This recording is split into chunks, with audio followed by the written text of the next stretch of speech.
बात को मैं बार बार बोलता हूँ कि मुक्तिबोध ने कहा है, वो भी आपके पड़ोसी में रहे हैं, कि अभिव्यक्ति के खतरे उठाने होंगे, बोल की लब आज़ाद है तेरे।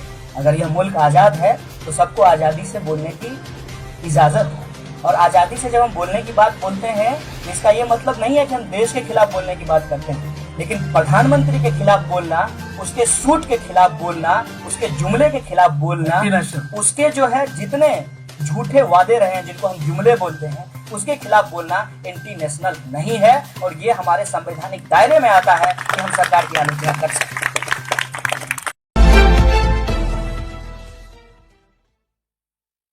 मैं समझता हूँ कि जब एक ऐसा दौर आता है जहाँ आपको बोलने की भी आज़ादी नहीं होती है, जहाँ आपको अपनी राय रखने की आज़ादी नहीं होती है, जहाँ आपको अपने हिसाब से खाने पीने, पहनने ओढ़ने, साथी चुनने, क्या सही है क्या गलत है इसका फैसला लेने की आज़ादी नहीं होती है, उस दौर में चीज़ों पे चर्चाएं खत्म हो जाती है। लेकिन उसी दौर में उन चीज़ों पे चर्चा करने की ज़रूरत और ज़्यादा बढ़ भी जाती है। इसीलिए ब्रेख्त ने शायद कहा है कि क्या अंधेरे समय में भी गीत गाए जाएंगे?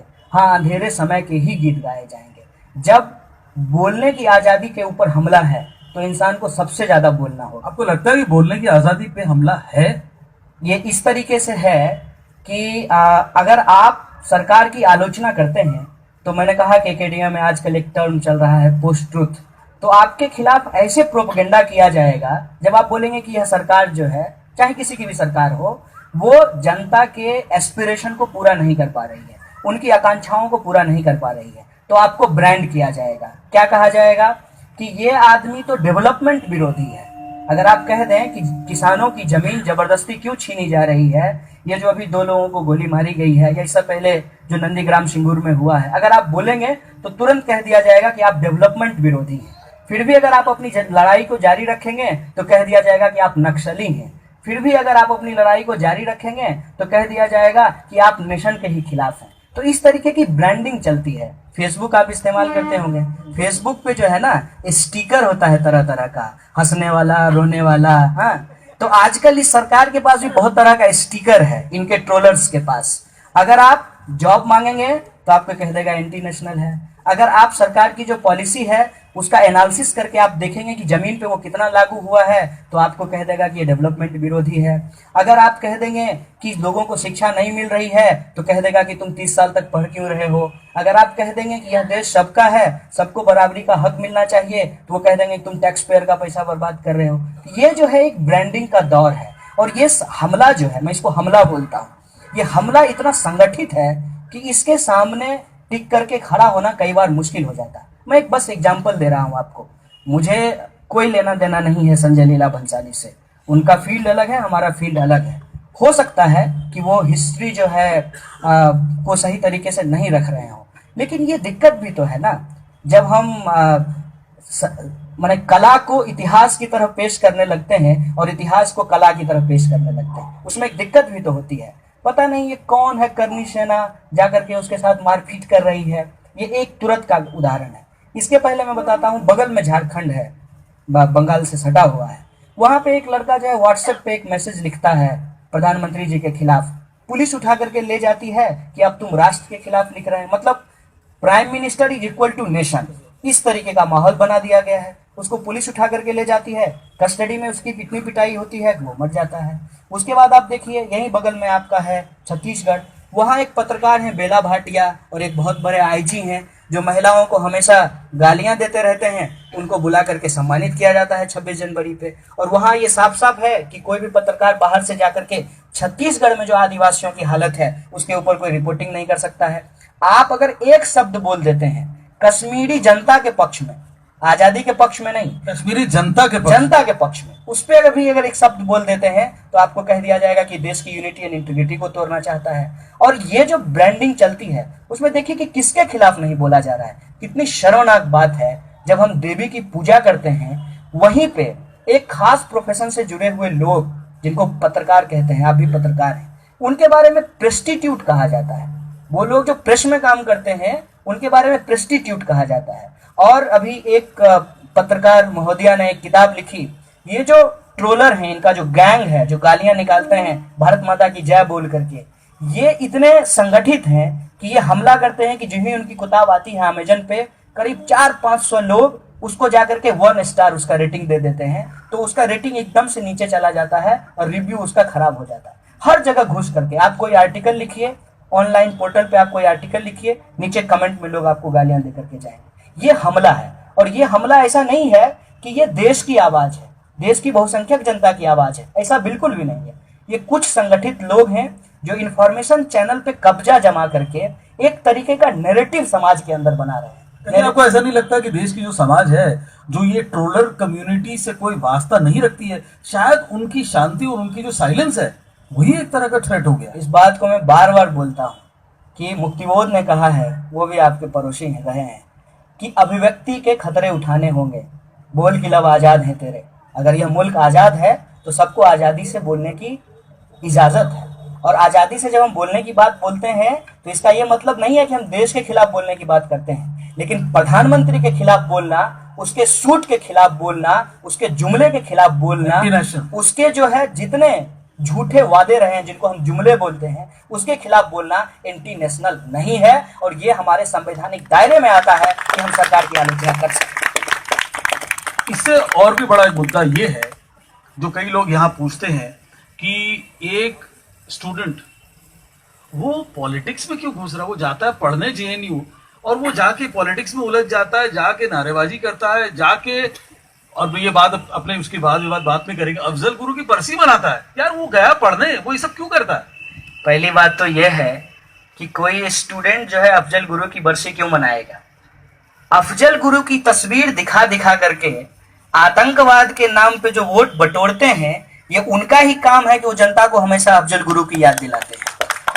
हम लोगों के लिए कभी ये नहीं लगता है कि हमारी गरीबी, हमारा भूख, हमारे हाथ के लिए काम, सबको बराबर का आत्मसम्मान, किसानों को जमीन, फसल का पूरा दाम, इससे ज्यादा बड़ा कोई मुद्दा है? साफ साफ बोलते हैं हम लोग, सबको शिक्षा, सबको काम, हमें चाहिए आत्मसम्मान, किसानों को जमीन और पूरा दाम। इससे बड़ा सवाल हमारे लिए कुछ नहीं है। लेकिन आप देखिए कि राष्ट्रवाद को ब्रांड बना करके, आतंकवाद को दुनिया की सबसे बड़ी समस्या बता करके जनता का वोट डरा करके कौन बटोरते हैं? ये सवाल सबसे इंपॉर्टेंट सवाल है। अब आप देखिए, एक उदाहरण मैं आपको देखता हूं, तुम ही हो कातिल, तुम ही हो मुंसिफ। अमेरिका पहले आतंकवादी बनाता है, फिर उसको मार करके अपनी पीठ खुद थपथपाता है। तो ये जो दौर है कि इधर से हम आकर आतंकवाद की शुरुआत करेंगे, इधर जनता डरेगी, उधर से उसको हम पिल देंगे, सिक्योरिटी का पिल। भाई साहब, इस देश के अंदर अगर आप शांति चाहते हैं, अभी मैं एक डिबेट में आया था तो हमारे जो एक बीजेपी के प्रवक्ता थे वो कह रहे थे कि कौन सा गरीब आतंकवादी हो जाता है। हमने कहा कि यूनिवर्सिटी में अफजल गुरु का नाम अगर लिया जाएगा तो इस रूप में नहीं लिया जाएगा कि वो शहीद है, लेकिन आतंकवाद पे यदि चर्चा होगी तो जो आतंकवादी हैं उनका जो बैकग्राउंड है उसके ऊपर जरूर चर्चा होगी, क्योंकि बीमारी को सही से जाने बिना उसको डायग्नोस नहीं किया जा सकता है। आप मुझे बताइए कि अगर मैं गरीब हूं और मुझे लगता है कि मैं मर जाऊंगा और जिंदगी में कुछ नहीं कर पाऊंगा, तो कोई मुझे कहे कि तुमको 10 लाख रुपया देते हैं, तुम्हारे परिवार का जीवन सुधर जाएगा, तुम अपने शरीर में बम बांध लो और चले जाओ, तो वो चला ही जाएगा। तो उनका स्ट्रेस जो है वो पॉवर्टी पे नहीं होता है, उनका स्ट्रेस जो है वो रिलीजियस फंडामेंटलिज्म के ऊपर होता है। अगर वो रिलीजियस फंडामेंटलिज्म के ऊपर ही बात करने के लिए आ जाए तो फिर मजा आ जाए, तुरंत आमने सामने की बात हो जाए। हम कहते हैं कि रिलीजियस फंडामेंटलिज्म क्या किसी एक रिलीजन से जुड़ा हुआ है या इसका संबंध तमाम रिलीजन से है? ये सिंपल सा सवाल है, और जब हम उसको डायग्नोस करने की कोशिश करेंगे तो रियलिटी सामने आएगा कि अगर कोई इस्लामिक राष्ट्र बनाना चाहता है तो कोई हिंदू राष्ट्र भी तो बनाना चाहता है, तो हमारे लिए तो दोनों बराबर है, और वो एंटी कॉन्स्टिट्यूशन है। मेरा सवाल ये है कि फिर स्टूडेंट ही अकेला क्यों इसके बारे में नारेबाजी करे? नहीं, स्टूडेंट कभी भी किसी आतंकवादी घटना के पक्ष में कोई नारेबाजी नहीं करता है। स्टूडेंट जो है वो अपने हक की मांग कर रहा होता है। ये कौन सा हक आप मांग रहे हैं? ये हमारा हक, हमारा संवैधानिक हक है, जिसपे हम लोग बार बार कहते हैं कि सबको शिक्षा मिलना चाहिए, सबको रोजगार मिलनी चाहिए, सबको आत्मसम्मान मिलना चाहिए। सब लोग जो हैं संविधान के प्रस्तावना में जो एम और जो गोल, जो ऑब्जेक्टिव डिसाइड किए गए हैं, वो ऑब्जेक्टिव प्राप्त कर पाए अपने जीवन पॉइंट। में। तो मेरा ये भी सवाल है कि do you think that student जो है, ही और she is at a point in her life when she has not sold her soul, उसने अपनी जमीर बेची नहीं है, तब तक वो क्लियरली इस मुद्दे को बड़े निष्पक्षता से उठा सकता है, विदाउट कंप्लीट कॉन्शियस से ये, और ये बड़े, मैं ये कहता हूं कि बड़े ऊंची आवाज से ये उठा सकता है। आप जाए जॉब में चले जाए, जिस दिन वो जॉब में गया उसका पार्ट जमीर तो वहां बिक गया, और थोड़ा सा अगर उसकी फैमिली क्रिएट हुई तो वहां उसने और भी जमीर अपनी बेच दी। स्टूडेंट एक ऐसा कंस्टिट्यूएंसी है जिसने अभी तक अपनी जमीर नहीं बेची। जब हम हिंदुस्तान के इतिहास को और दुनिया के इतिहास को उठा करके देखते हैं तो बार बार ये देखने को मिलता है कि स्थापित सत्ता और तथाकथित सच को अगर कोई चैलेंज करता है तो वो यूथ और स्टूडेंट होता है। ये उदाहरण यह है कि ये धरती है बंगाल की, जब विधवा विवाह की बात हुई तो वो स्टूडेंट था जो आकर के कहा कि मैं अपनी बहन का विवाह करूंगा।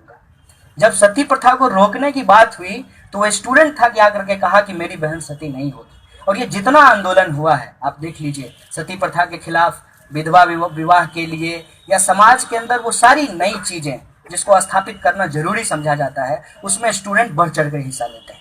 जब इंदिरा गांधी के बारे में कहा जाता था कि ये एक तानाशाह का दौर है, ये तानाशाही दौर है, उस दौरान भी जो 9 राज्यों में कांग्रेस की सरकार बदली, उसके फोर फ्रंट पे स्टूडेंट थे।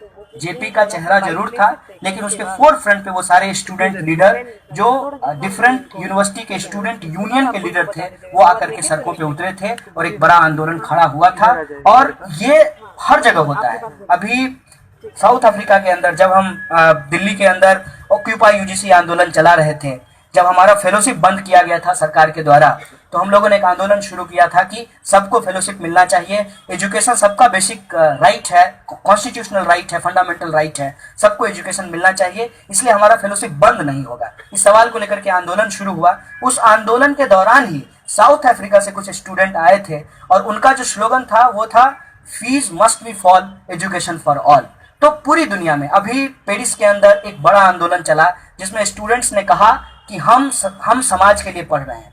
अगर हम एक बेहतर इंसान होते हैं तो इससे में समाज का भला है। अगर हम चोर हो जाएंगे, अगर हम बदमाश और गुंडा हो जाएंगे, इससे समाज का नुकसान है। तो अगर हम पढ़ रहे हैं तो समाज के अंदर जो टैक्स पे करने वाले लोग हैं, ये उनकी कलेक्टिव रिस्पॉन्सिबिलिटी है कि मुझे टैक्स पे करने के लायक बनाए। और आप मुझे बताइए कि ये सरकार को तो मैं इसलिए बार बार धन्यवाद देता हूं कि जेल नहीं भेजती तो किताब नहीं आती, और किताब नहीं आता तो 3 लाख का हम टैक्स नहीं भरते। तो आप, मैं भी टैक्स पेयर बन गया हूं। तो टैक्स पेयर हो सके हम, इसलिए जरूरी है कि टैक्स का पैसा एजुकेशन के ऊपर खर्च हो। और पेरिस के अंदर जो है बस जो है वहां पे पास जो है वो फ्री किया गया है।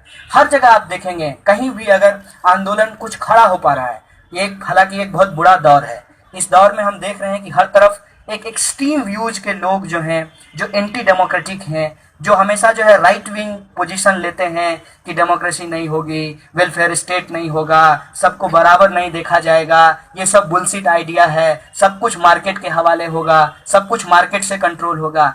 इसकी जो प्रोवोकेसी चल रही है, और बार बार उसमें एक आपको हेटरेट दिखेगा, जिस तरीके से कट्टरपंथी, हाँ, जिस तरीके से ट्रम्प का भाषण आया कि वो मैक्सिकन्स के खिलाफ हैं, वो जो है आपको इसके खिलाफ हैं, anti immigration laws for Muslims, हाँ, इमिग्रेशन लॉज के बारे में, महिलाओं के बारे में, इस तरीके की चीजें जो हैं वो बार बार जो है वो चलते रहता है।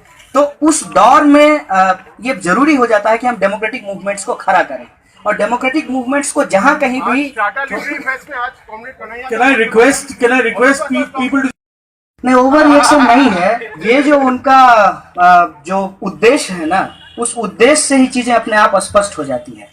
जैसे वो कहते हैं कि हम हिंदू राष्ट्र बनाएंगे, जब वो कहते हैं कि हम हिंदू राष्ट्र बनाएंगे, इसका मतलब है कि वो कॉन्स्टिट्यूशन को नहीं मानते हैं, कॉन्स्टिट्यूशन के प्रेम्बल को नहीं मानते हैं, और इंडिया एक सेकुलर स्टेट है, इस पूरे के पूरे आइडिया को रिजेक्ट करते हैं। इसका मतलब वो एंटी कॉन्स्टिट्यूशनल भी हैं, एंटी डेमोक्रेसी भी हैं, और एंटी एजुकेशन कैसे हैं उसका कुछ उदाहरण मैं आपको देता हूँ।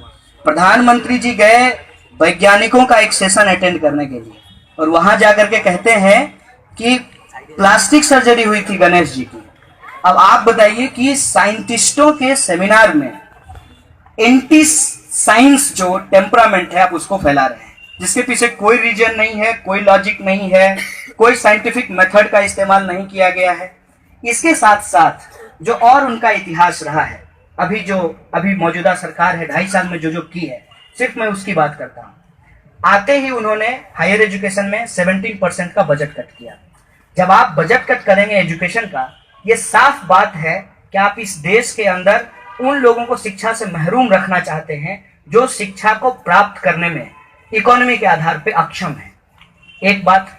दूसरी मैं बात, ये कह सकता हूँ कि शायद this was applicable only to the upper end of the educational, जो रिसिपिएंट है, जो स्टूडेंट है, मे बी अपर एंड में ही इसको लागू होता है, शायद नीचे के स्तर पे नहीं लागू होता। नहीं, वो तो ये बात तो हम भी समझ रहे हैं ना, जब वो नॉलेज को स्किल तक समेट करके रख देना चाहते हैं। स्किल, नॉलेज के स्पेस को एक स्किल से जो है कैसे रिप्लेस किया जा सकता है, ये तो साफ साफ समझ में आता है। वो चाहते हैं, जैसे अंग्रेज चाहते थे ना, कि हमको जो है सिर्फ और सिर्फ जो है वो क्लर्क पैदा करना है, हमको एजुकेशनिस्ट नहीं पैदा करना है, हमको साइंटिस्ट नहीं पैदा करना है, हमको डॉक्टर नहीं पैदा करना है, हमको फिलोसोफर नहीं पैदा करना है। तो इनको भी लगता है कि सिर्फ 10वां तक लोगों को पढ़ाना है। 10वीं से आगे जब हम पढ़ेंगे, जब स्पेशलाइजेशन का दौर आएगा, जब हम साइंटिस्ट बनेंगे, तो जितने भी तरीके की इलॉजिकल चीजें हम उसको काउंटर करेंगे। जितने सोशल साइंसेस को हम पढ़ेंगे, जब पॉलिटिकल थ्योरी को पढ़ेंगे, जब हम सेक्युलरिज्म की थ्योरी को पढ़ेंगे, जब हम मल्टीकल्चरलिज्म के बारे में पढ़ेंगे, जब हम यूनिटी एंड डाइवर्सिटी के डिस्कोर्स को देखेंगे, जब हिंदुस्तान के इतिहास को हम पढ़ेंगे, तो अपना इतिहास ढूंढेंगे, अपने पॉलिटिक्स को हम डिसाइड करेंगे। साइंटिफिक टेम्परामेंट से सोसाइटी के अंदर जितने भी इलॉजिकल चीजें होती हैं, हम उसको काउंटर करेंगे। इसीलिए उनका हमला जो है वो हायर एजुकेशन के ऊपर है। और ये जो बजट कट है 17% प्रिसाइजली जो है वो हायर एजुकेशन को इफेक्ट करने के लिए था। उसी के तहत जो है वो जो नॉन नेट फेलोशिप मिलता है तमाम स्टूडेंट को, एमफिल के स्टूडेंट को 3,000 रुपया और पीएचडी के स्टूडेंट को 5,000 रुपया मिलता था। फिर जो है वो एमफिल को 5,000 और पीएचडी को 8,000 रुपया मिलने लगा।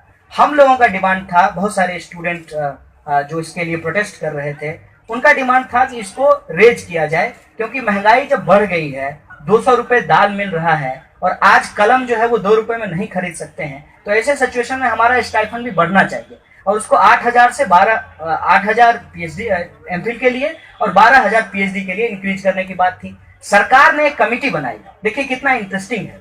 कमिटी का नाम था फेलोशिप इन्हांसमेंट कमिटी, और कमिटी का डिसीजन ये था कि फेलोशिप को पूरी तरह से खत्म कर दिया जाए। मतलब वो चाहते हैं कि एजुकेशन लोगों को नहीं मिले। क्यों ऐसा वो चाहते हैं? भाई साहब, जिसको अपनी डिग्री दिखाने में इतना शर्म हो, वो दूसरे को क्यों डिग्री देना चाहेगा? ये तो सीधी सीधी बात है। ये तीनों जो आप बात हम पूछ रहे हैं, और हमको लगता है कि ये किताब या जो जितना हम सेमिनार और गोष्ठी इस मुद्दे पे कर रहे हैं वो कम है। ये डेमोक्रेसी और कॉन्स्टिट्यूशन और एजुकेशन तीनों के इतने ज्यादा खिलाफ हैं कि 250 पेज में तो उसको सिमेट पाना संभव भी नहीं है। मेरे दोस्त ने बंबई से एक व्हाट्सएप मैसेज भेजा कि कन्हैया को ये जरूर पूछना कि कैंपस में प्रो कश्मीरी सेपरेटिस्ट के नारे क्यों लगाए गए। देखिए, पहली बात तो ये है कि ये सवाल कन्हैया से ज्यादा इस देश के गृह मंत्री से पूछना चाहिए कि आपके देश में, जिसके आप गृह मंत्री हैं, देश हमारा भी है लेकिन गृह मंत्री आप ही हैं, तो वहां पे ऐसा अगर नारा लगा तो वो पकड़े क्यों नहीं गए? अगर पकड़े गए तो छोड़े क्यों गए? और छोड़े गए तो चार्जशीट फाइल करके दोबारा उनको जेल क्यों नहीं पहुंचाया गया? तो ये सवाल तो गलत आदमी से पूछा जा रहा है। तो मैं बस एक बात कह देता हूं कि जहां आग होगी वहीं धुआं होगा, और जहां आग नहीं होगी वहां आप धुआं दिखाने का प्रयास करेंगे तो आजकल फॉग बहुत चल रहा है, तो एक्चुअली धुआं है नहीं। धुआं अगर होता तो वो लोग पकड़े भी जाते, वो जेल में भी होते। सेपरेटिस्ट नारा नहीं है, इसको समझना पड़ेगा। देश के अंदर जनता के ऊपर जो असॉल्ट होता है उसको, और देश को तोड़ना उसको, ये दोनों को अलग करके समझने की जरूरत है। आप कह रहे हैं कि उसको ये कश्मीर को स्लाइस करने की जरूरत है और समझने की है इन डिफरेंट वेज। इस पे जो है अलग अलग पॉलिटिकल लीडर ने, पॉलिटिकल साइंटिस्टों ने अपना अपना पोजीशन रखा है। अब मैं एक चीज फिर से एक विवेकानंद का एक कोट करता हूँ, देखते हैं जो हमारे तथाकथित जो भक्त हैं वो कैसे जो है इसको डिफेंड करेंगे। विवेकानंद लिखते हैं कि राष्ट्र झोपड़ियों में बसता है, महलों में नहीं, और राष्ट्रभक्ति सबसे बड़ा झूठ है। ये विवेकानंद लिखते हैं और कहते हैं कि इस राष्ट्र का निर्माण वेदांत मस्तिष्क और इस्लामिक शरीर से होगा। क्या इस बात को ये जो विवेकानंद का तस्वीर लेकर के घूमने वाले लोग हैं वो जरा हमको समझा सकते हैं कि इसका क्या मतलब है? और एक जगह और विवेकानंद लिखते हैं कि मंदिर में बैठ करके गीता पढ़ने से ज्यादा अच्छा है फुटबॉल खेलना। तो ये जो इनका एप्रोप्रिएशन का दौर है, जहां ये टर्मोलॉजी को एप्रोप्रिएट कर लेते हैं लेकिन इनको आइडिया से कोई लेना देना नहीं है। बाबा साहब भीमराव अंबेडकर की जयंती मना रहे हैं। बाबा साहब भीमराव अंबेडकर कहते हैं कि कश्मीर का क्या होगा ये कश्मीर की जनता तय करेगी। ये बाबा साहब का पोजीशन है। क्या आप उनको एंटी नेशनल बोलेंगे?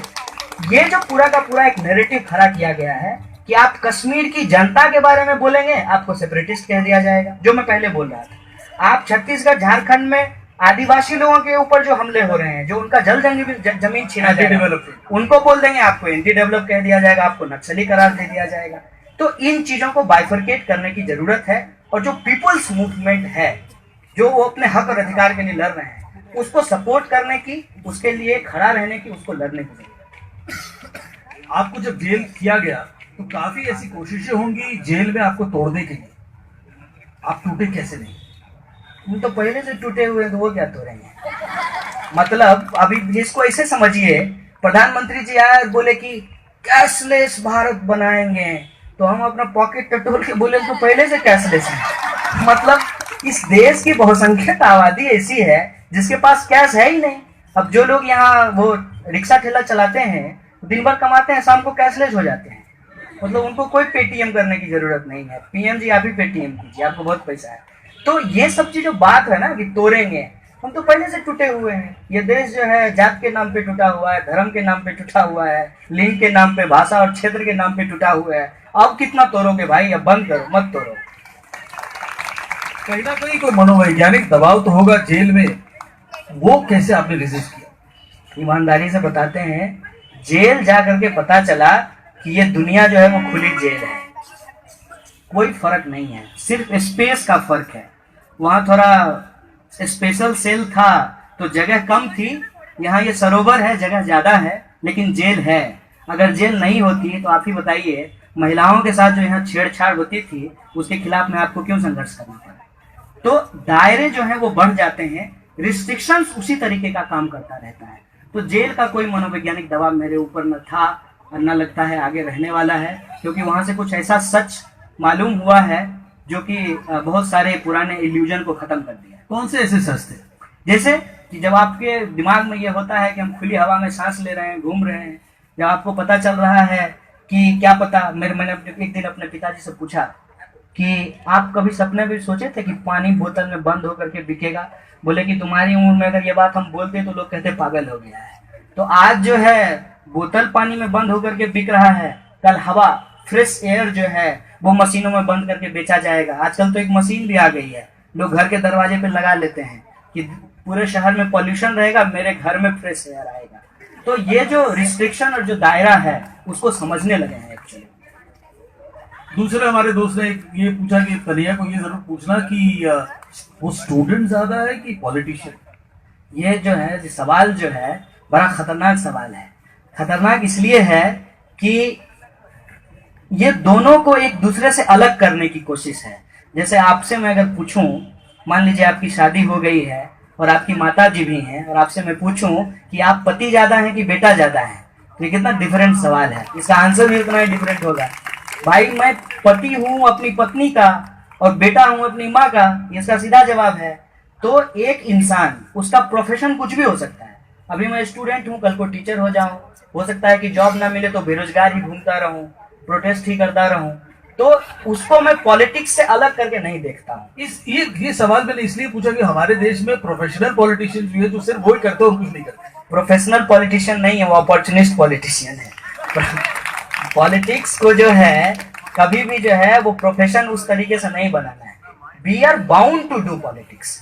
जब सब कुछ पॉलिटिक्स से डिसाइड हो रहा है, ऐसे दौर में हम अपना पॉलिटिक्स डिसाइड करेंगे कि हमारा पॉलिटिक्स क्या है, हमारा बेटरमेंट किसमें है, समाज का बेटरमेंट कैसे होगा। हम जिस कम्युनिटी से आते हैं, हम जिस क्षेत्र से आते हैं, जिस क्लास से हम आते हैं, जिस आइडेंटिटी से हम आते हैं, उसका बेटरमेंट कैसे किया जा सकता है, डेमोक्रेटिक सोसाइटी का अपलिफ्टमेंट कैसे हो सकता है। ये तमाम सवाल हमारे सामने रहेंगे। नमक से लेकर के तेल तक, हवाई जहाज से लेकर के रेलगाड़ी तक, सबका किराया अगर पॉलिटिक्स डिसाइड करता है तो हम अपना पॉलिटिक्स डिसाइड करेंगे।